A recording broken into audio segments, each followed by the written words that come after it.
கிடையாது. தமிழ்நாட்டில் மாற்றுத்திறனாளிங்கிற வார்த்தையே கிடையாது. அந்த வார்த்தையில என்ன இருக்கு அப்படின்னா, இப்ப நான் ஒரு புக் எழுதியிருக்கிறேன், மாற்றுத்திறனாளிகளும் தலைவர் கலைஞர் அவர்களும் அப்படின்ட்டு. அதுல வந்து லேபிளிங் தியரி அப்படின்னு ஒரு தியரியை வந்து தேற்றம் சொல்லுவாங்க இல்லையா தமிழ்ல. என்ன சொல்றாங்கன்னா, நம்ம எதை பேரை கொண்டு அவர்களை அழைக்கிறோமோ, அதாவது என்ன சொன்னா கிரிமினாலஜில ஒரு சப்ஜெக்ட்ல அந்த தியரி வருது, எப்படி அழைக்கிறோமோ அவர்கள் அப்படியே உணர்ந்து கொண்டு அவர்கள் அப்படியே ஆயிடுறாங்க அப்படின்ட்டு. அப்ப ஊனமுற்றோர்னு சொல்லிட்டே இருந்தோம்னா ஏதோ ஒரு வகையில அன்பார்ச்சுனேட்லி அந்த ஒரு ஓரத்துல நம்ம மற்றவர்களை விட நம்ம ரொம்ப கம்மி அப்படிங்கிற ஒரு பார்வை வந்துகிட்டே இருந்துச்சு. அது நம்ம எவ்வளவு சைக்கலாஜிக்கலா நீங்க போய் உட்கார்ந்து பேசினாலும் அதான் தாட்ல இருக்கும். ஆனால் அதை தூக்கி எறிய வேண்டும் என்கின்ற அந்த முதல் விஷயம் அந்த நாமன்கிளேச்சர்ல தான் இருக்கு, அந்த பெயர்ல தான் இருக்கு. இங்க சவுதி அரேபியால போனீங்கன்னா பீப்பிள் வித் டிட்டர்மினேஷன் ஒரு வார்த்தை சொல்லுவாங்க, மிக கடுமையான மன உறுதி பெற்றவர்கள் சொல்லுவாங்க. இங்க மத்திய அரசாங்கத்துல ஒரு பேர் வச்சிருக்காங்க, உங்களுக்கு எல்லாருக்கும் தெரியுமான்னு கூட தெரியல. அங்க வந்து மாற்றுத்திறனாளிகள் கிடையாது, இந்திய அரசு வந்து எங்களை திவ்யாங் ஜன் அப்படின்னு கூப்பிடுது. அதாவது தெய்வ அம்சம் பொருந்திய உடலின் பகுதியை உடையவர்கள் அப்படின்னு திவ்யாங் ஜன். இதுக்கு முன்னாடி அது மிகப்பெரிய விலை வந்து ஹரிஜன் வச்சதையே நாங்கெல்லாம் எதிர்த்தோம். ஒரு பக்கம் தூக்கி வச்சு பேசிட்டு இன்னொரு பக்கம் குப்புற கீழே போட்டுற அந்த வார்த்தையை சுப்ரீம் கோர்ட் வந்து 2-3 தடவை அடிச்சிருக்காங்க. நான் அது பேசினா இங்க politics side, I am not going to talk about that. அன்பார்ந்த நண்பர்களே, இந்த கூட்டத்தினுடைய முக்கிய விளைவு என்ன தெரியுங்களா? இந்த வச்சிருக்கிறாங்க இல்லையா, இதெல்லாம் கொண்டு போய் உங்க கையில கொடுத்துட்டு அது ஒரு மாசத்துல காலி ஆயிடும். பட் அதுக்காகவா இந்த நிகழ்ச்சி நடக்குது? அதுக்காக இல்ல. நான் 2-3 நாளைக்கு முன்னாடி ஒரு நிகழ்ச்சிக்காக வெளியூர் போயிருந்தேன். அப்ப எனக்கு ஒரு கால் வந்துச்சு கார்ல போகும்போதுதான். அப்போ ஒரு அசிஸ்டன்ட் கமிஷனர் லைன்ல வந்தாங்க. அப்போ ஒரு கேஸ் ஒன்னு சொல்லி, இது எந்த செக்ஷன்ல வரும் தீபக் சார், அது அந்த செக்ஷன்ல போடணும் அப்படின்னாங்க. நான் சொன்னேன், மாற்றுத்திறனாளிகள் உரிமை சட்டம் செக்ஷன் 92 சப்செக்ஷன் பி அப்படின்னு சொல்லியிருந்தேன். என் கூட உட்கார்ந்து இருந்தவர் அவர் பாக்குறாரு. ஏன்னா முதல் முறையாக காவல்துறை வந்து கூப்பிட்டு இது எந்த செக்ஷன் கீழே வரும் அப்படிங்கிற இடத்திற்கு நம்மளை நகர்த்தி இருக்கிறோம். அதான் ஒரு முக்கியமான விஷயம். ஆனால் அது நம்ம பேசலன்னா நடக்காது.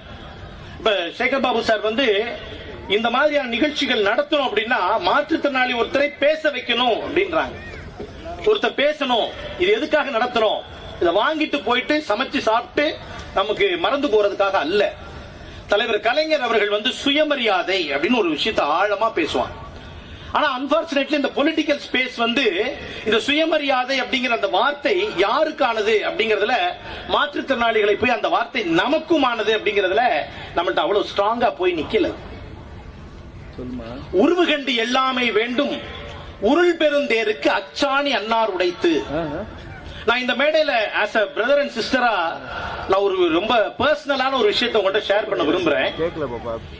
நான் படிச்சது லண்டன்ல கிங்ஸ் காலேஜ்ல படிச்சேன். இது இங்க பெருமைக்காக சொல்ல வரல. அங்க சைக்காலஜி முடிச்சுட்டு இங்க வர்ற வரைக்கும் கூட என் வைஃப் வந்திருக்காங்க. எனக்கு வந்து MSW படிக்கும் போது ஒரு பொண்ணு ரொம்ப பிடிக்கும் கிளாஸ்ல. ரொம்ப இது கட்சி மேடையாக நினைச்சு நான் அதை பேசல, என் சிஸ்டர்ஸ் பிரதர்ஸா நினைச்சு உங்களுக்கு எந்த சிக்கல் இருக்கோ அதை நம்ம எப்படி உடைச்சு வெளில வரணும்னு.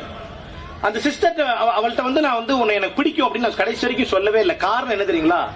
என் மனசுல வந்து ஒரு நல்லா நடக்கக்கூடிய பொம்பளை பிள்ளை வந்து என்னை மாதிரி ஊனமுற்றோர் வந்து அது இப்படி போய் சொன்னோம்னா அவ நம்மளை பத்தி என்ன நினைச்சுக்குவா, நீனே இப்படி இருக்க, உனக்கு லவ் வேற கேக்குதா அப்படின்னு அவ நம்மளை திட்டிட மாட்டாளா, நமக்கு அது அசிங்கமா போயிரும்ல அப்படின்னு நினைச்சிட்டு.